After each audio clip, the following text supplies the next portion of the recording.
गरीब चाची के घर अमीर भतीजी लाई इफ्तारी। या अल्लाह, आज तो इस कमबख्त चूल्हे ने नाक में दम कर दिया है। ऐसा लग रहा है जैसे चूल्हा ना होकर धुएं की चिमनी हो। अपनी चाची को इस तरह से धुएं में परेशान देखकर जोया आकर कहती है, लाइए चाची माँ, आज हम आपको रोटियां बनाकर खिलाते हैं। अरे नहीं जोया, मैं बना लूंगी। मैं नहीं चाहती कि इस चूल्हे के धुएं से मेरी हूर सी भतीजी का चेहरा काला पड़े। इतने में जोया का चाचा अनवर सिर से पांव तक मिट्टी में सना हुआ घर लौट आता है। उसके हाथों में एक छोटी सी थैली थी जिससे चाशनी टपक रही थी। उफ, अरे थैली में से ये क्या टपक रहा है?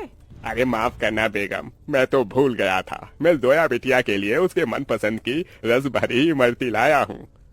इमरती का नाम सुनते ही 24 साल की जोया किसी बच्चे की तरह उतावली जताते हुए बोली, क्या सचमुच चाचा जान, आप मेरी मनपसंद की इमरती लाए हैं?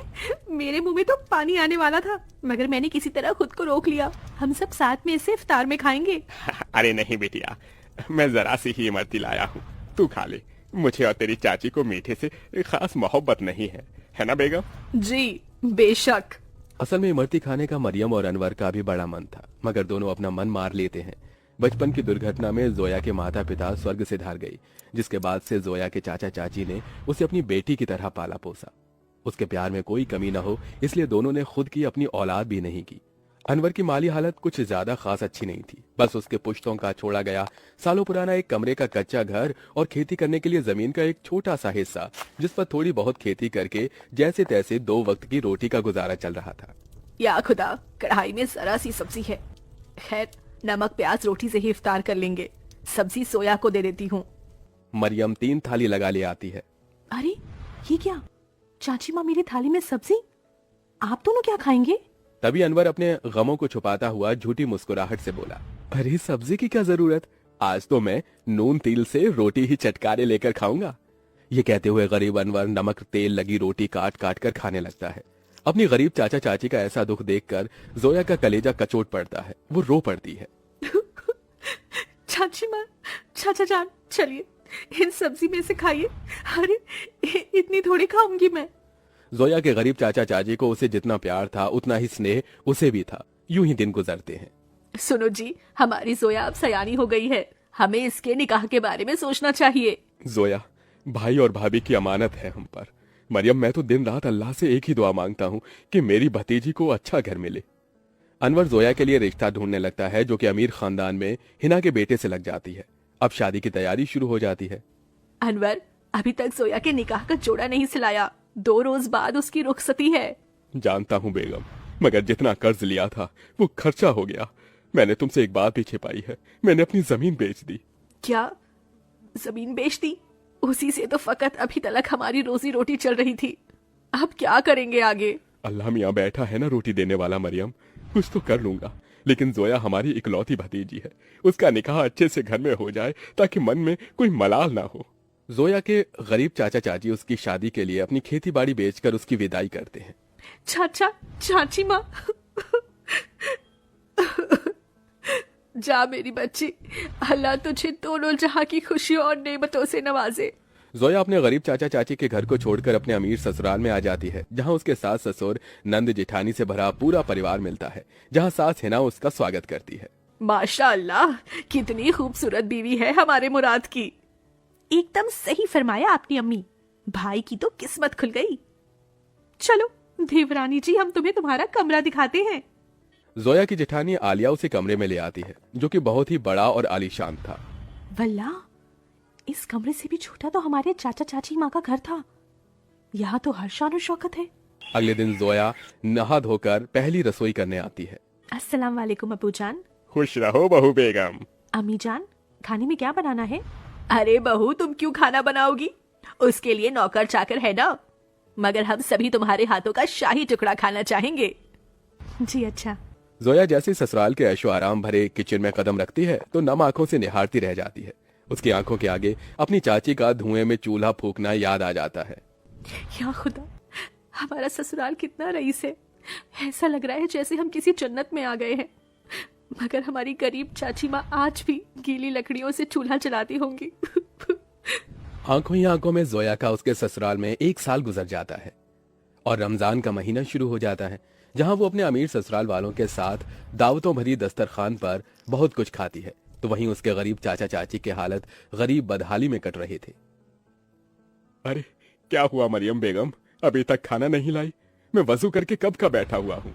जी लाई। मरियम कुछ रोटियां रखकर नमक मिर्च के साथ लाती है।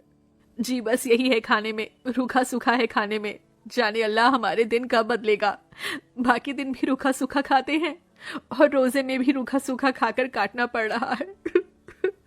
मरियम, अल्लाह ने जो दिया है उसे सिर माथे लगाकर खाओ। बेचारे गरीब शौहर बेगम एक दूसरे को निवाला खिलाकर गम बांटते हैं। कंगाली इतनी थी कि दोनों पानी से सहरी करके भूखे पेट कड़ी धूप में भट्टी पर काम करते हैं और यूं ही दिन गुजरते गए। बेगम, अल्लाह के करम से इतने पैसे जुड़ गए, कल जोया के ससुराल इफ्तार दे आते हैं। दोनों खुद पर दुख उठाकर जोया और उसके ससुराल वालों के लिए कपड़े फल मिठाई के साथ इफ्तार लेके जाते हैं। अरे समधी साईं, आप दोनों? वालेकुम अस्सलाम समधी जी, ये आप सबके लिए हमारी ओर से इफ्तार का छोटा सा नजराना। तभी महंगा सा जोड़ा पहने हुए जोया आकर अपने चाचा चाची के गले लग गई। उसकी आंखों से आंसू छलक पड़े। चाची माँ, चाचा जी, कैसे हैं आप? गरीबी और गमों भरे हालातों को छुपाते हुए दोनों झूठ बोलते हैं। हम अच्छे से हैं। अरे बच्ची, तू खुश तो है? जी चाचा, मैं बहुत खुश हूँ। यहाँ सभी हमारे साथ बहुत ही अच्छे से प्यार मोहब्बत से रहते हैं। अल्लाह का शुक्र है जो तुझे इतना मोहब्बत भरा ससुराल मिला है। अच्छा, अब इजाजत दीजिए। अरे भाई जान, अभी तो आए हैं, अभी ही जा रहे हैं। थोड़ी देर में इफ्तार का समय हो जाएगा। इफ्तार की दावत खाकर जाइएगा। नहीं आपा, हमारे यहाँ बेटी के ससुराल का पानी भी नहीं पीते। हम चलते हैं, अल्लाह हाफिज। उनके जाने के बाद जोया की नंद ने कहा, अम्मी, आपने गौर फरमाया भाभी जान के चाचा चाची काफी कमजोर से लग रहे थे और कुछ परेशान भी थे। नाजिमा, लाजमी है कि वो कुछ परेशानी में है। बहू, तेरे चाचा चाची बहुत ही खुददार हैं। ऐसे तो वो हमारी मदद लेंगे नहीं। एक काम कर, तू भी उनके लिए इफ्तारी लेके जा, इन्हें अच्छा लगेगा। जोया के ससुराल वाले बहुत ही खुशियों के साथ उसके गरीब चाचा चाची के लिए इफ्तार की तैयारी में टोकरे भर फल मिठाइयाँ बहुत सी चीजें करते हैं। 2 दिन बाद जोया अपने गरीब चाचा चाची के घर पहुंचती है। किस्मत तो देखो, उस इफ्तारी की शाम उनके घर में रोटी के लिए भी जखना लगा हुआ था। तभी कुछ लोग अलमारी, कुर्सी, फ्रिज, पलंग इत्यादि अंदर लाते हैं। ये सब किसका सामान उतरकर हमारे घर आ रहा है? जोया, तू मेरी बच्ची? अस्सलाम वालेकुम चाची माँ, क्या बात है, इफ्तार का समय हो गया और आप दोनों ऐसे बैठे हैं? हम इफ्तार करने ही जा रहे थे। तो चलिए मैं थाली लगाकर लाती हूँ, हम तीनों चाचा चाची भतीजी एक साथ इफ्तार करेंगे। जोया जैसे ही चूल्हे के पास जाकर देखती है तो सारे बर्तन खाली पड़े होते हैं। ये देखकर उसकी आंखों से आंसू गिरने लगते हैं। चाचा चाची, इस घर से मेरी रुखसती क्या हुई? आप दोनों ने मुझे इतना पराया कर दिया कि ये तक भी ना बताया कि आप दोनों किन हालातों से गुजर रहे हैं। मेरी बच्ची, इस घर में क्या तूने कम गमजादगी उठाई थी? चाचा चाची माँ, आप दोनों ने भी तो मेरे लिए कितनी कुर्बानी दी, कितनी मेहनत मशक्कत की और मुझे शहजादी जैसा पाला पोसा। अब मेरी बारी है। इसके बाद जोया खुद अपने हाथों से इफ्तार में बहुत कुछ बनाती है। इफ्तार की दावत देखकर उसके चाचा चाची पेट भरकर खाते हैं। आज एक अरसे बाद ऐसी इफ्तारी नसीब हुई है, वरना तो सालों से गरीबी में रूखे सूखे से रमजान के रोजे कट रहे थे। मैं यहाँ आप दोनों को सिर्फ इफ्तार देने नहीं आई, बल्कि ईद पर आपको मेरे यहाँ आना है और ये अम्मी अब्बू का हुक्म है।